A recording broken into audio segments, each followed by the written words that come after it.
All right, happy Monday, everybody. I'm KHOU 11 Meteorologist Pat Cavlin here with a look at your forecast. We'll do a deep dive on everything here in Houston, around the country, and a look at the tropics, of course.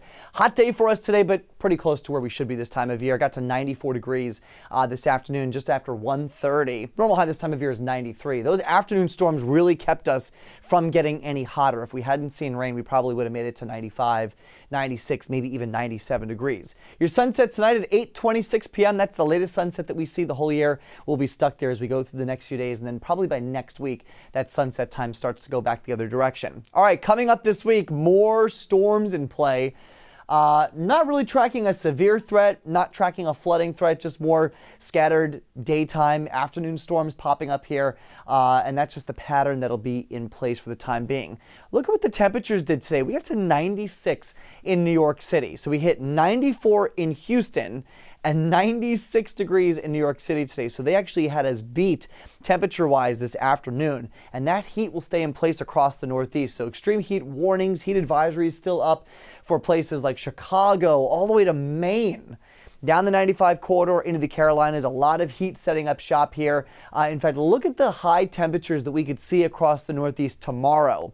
101 DC, 101 Philly, 102 for New York City, 101 for Boston. These are incredible numbers. Take it with a grain of salt. Some of these spots may not get to the century mark, but if they do, it'll be significant. In fact, for New York City, if they get to the century mark on Tuesday, it would be the first time since July 18th of 2012. So look, 100-degree heat for us here in Houston, not out of the question, but for the Northeast, certainly some really unusual stuff going on. All right, so why are we talking about this? Well, aside from it being historical, the placement of that ridge plays a big role in our forecast here. And the reason for that is you don't really get rain or storm chances underneath that high. That high pressure represents sinking air, heat, humidity, a lot of stagnation. So a lot of storms have to kind of travel up and over and then under and around this area of high pressure. So the arrows actually represent the airflow around that high. They're not just there for decoration. And so on the south side of that high, the flow is going to be from east to west. Now, typically we watch storms come in from west to east, right? That won't be the case this week. Everything's coming in from the east. So rain and storms move around that high. They pick up moisture over the Gulf and then eventually start to curve inland and onshore for us here in southeast Texas. So our storm chances jump into the scattered category as we head through the next few days. We're going to see more in the way of rain here Tuesday, Wednesday, and Thursday. 60% rain chances the next 2 days, down to a 50% chance then Thursday, and then we do start to trend drier as we get into the weekend. So Friday and Saturday are looking better. For tonight, though, storms come to an end. We're staying muggy. Temperatures only drop to the upper 70s and lower 80s. Getting into Tuesday then, mix of sunshine and clouds with scattered storms again with that onshore flow around that high that's off toward the east. And then we'll continue these storm chances getting into Wednesday as well, and probably Thursday before we start to trend a little bit drier into the end of the week. Tuesday morning, we start off with a couple of downpours, I think, maybe even a few claps of thunder out towards the coast. Could get into southeastern Harris County. I think areas to the north and west, though, start the morning dry. As we go through the day, though, by the afternoon, 1, 2, 3 o'clock, this is when everyone will get in on these rain chances. Areas to the north, to the west, out to the coast. Pretty similar to what we saw today, maybe just a smidge higher in terms of probability. Those rain chances continue through the evening, and then by 8, 9 o'clock, everything starts to shut off. We'll do it again Wednesday, again, from the coast. Remember, all of this energy is coming in from the Gulf. So we'll start at the coast first, Wednesday morning. As we get towards the middle of the day into the afternoon, storms start to overspread the area. It's not a total washout. It's not rain everywhere for everyone all at once. But once you get underneath one of these storms, it's a lot of rain in a short period of time. So some street ponding, not out of the question, but it's not the big widespread rain chances that we saw a couple of weeks ago. And that'll continue through Wednesday evening as well. Let's talk tropics, because we do have a couple of things that we've got to keep an eye on. One in the Atlantic, though. This is not going to be an issue for Houston. It's not even going to be an issue for the United States. This area here, here's Bermuda. So we're talking a couple hundred miles to the east of Bermuda. I mean, truly out in the middle of the Atlantic. Odds are at 60% for development in the next 5 to 7 days.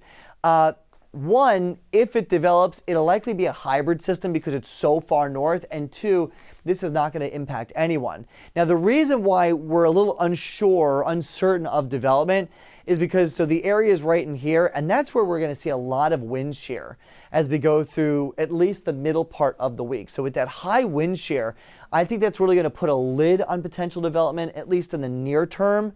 Looking down the road, though, towards the end of the week and the weekend, if that wind shear starts to diminish, maybe we'll see some development. But it's also that shear that could lead to maybe a hybrid type system developing instead of a full-blown tropical storm. But again, either way, this is not going to be for us. Across the main development region of the Atlantic, so that's from the west coast of Africa into the Caribbean, notice more plumes of Saharan dust moving through. This is very typical this time of year. That's why we don't typically look out towards this part of the Atlantic and the tropics for development during the month of June. That will keep things quiet. And that dust will eventually move into the Caribbean and the Gulf as we get into the end of the week and the weekend. On the other side of the globe, into the Eastern Pacific, this has been super active so far this season. They have already gone through 5 names on their hurricane list. We are not even out of June yet. And believe it or not, there is another area slated for potential development over the next week. That cluster of storms off the Central America coast could develop into something here as we go through the week. So here's Future Track. Watch that cluster of storms down here and watch how it tries to get some spin going probably towards the end of the week and the weekend. We get an area of low pressure that closes off near Acapulco. We'll see what happens with it. The reason why that's important for us, though, is because notice there's maybe a developing storm here in the Eastern Pacific, quiet in the Gulf, quiet in the Caribbean. Basically what happens is, and we've been talking about this so far through the season, whenever you get something in the Eastern Pacific, that tends to keep our chances of any type of development on the lower end through the Western Atlantic, right? So the Atlantic basin includes the Caribbean and the Gulf. So when we say the Atlantic, we mean everything on that side of Mexico and Central America. Well, in the Eastern Pacific, when you get these storms that develop, they let out a lot of exhaust in the upper levels of the atmosphere in the form of wind shear. That wind shear gets carried into the Gulf, into the Caribbean, and that really limits the potential for development in the Western Atlantic basin. Again, the Gulf and the Caribbean. So we really don't see those homegrown storms whenever we've got an active Eastern Pacific, which is what we've seen so far this season. All right, doing any traveling for your Tuesday, look at these numbers. That's not Phoenix, that's New York and Philly and Washington. Triple-digit heat up and down I-95, even up towards Portland, Maine. We could get to the century mark tomorrow. 101 Boston, 102 for New York, 97 for Pittsburgh, 94 in Syracuse. Into the southeast, it's cooler. If you want to beat the heat, go into the southeast. Go to places like Alabama, Georgia, Florida. 95 for New Orleans. A couple storms possible. 99 for Atlanta. You should stay dry there. A little bit cooler. I think the cool spot actually in the southeast will be Miami with afternoon storms possible. Into Texas, 84 El Paso. That's not bad. You will see periods of downpours and storms, though, moving in from Mexico.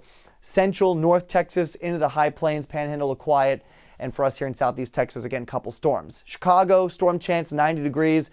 Some heat continuing for St. Louis and Springfield. Much cooler weather, though, in the upper Midwest from Minneapolis to Bismarck and Rapid City. Down to the southwest we go. LA, that's the place to beat the heat. Upper 60s to near 70 with sunshine. Mid 70s, San Francisco. 103 for Phoenix. Near 80 for Denver with an afternoon storm chance. And finally, the Pacific Northwest actually checking in with some really nice weather as well. Hot for Medford, Oregon. Seattle's beautiful, though, near 80 degrees with sunshine, and we'll keep that weather going all the way into the Intermountain West. All right, here at home, your 7-day forecast looks like this. 92 with a scattered storm chance for Tuesday, 91 with a scattered storm chance as we get to Wednesday. We'll hang on to these scattered storm chances all the way through Thursday. By Friday and Saturday, we do start to trend a little bit drier, and that means more heat, so mid-90s for Friday and Saturday afternoon.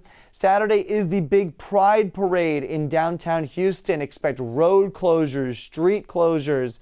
We're talking about a little bit more of a difficult way getting around the city. You're talking about a huge event, though. It draws nearly 1 million people every year. Weather looks good for that. 96 with an isolated storm, and then more scattered activity as we get into Sunday and Monday. All right, that's the latest on your forecast here for KHOU 11 Plus.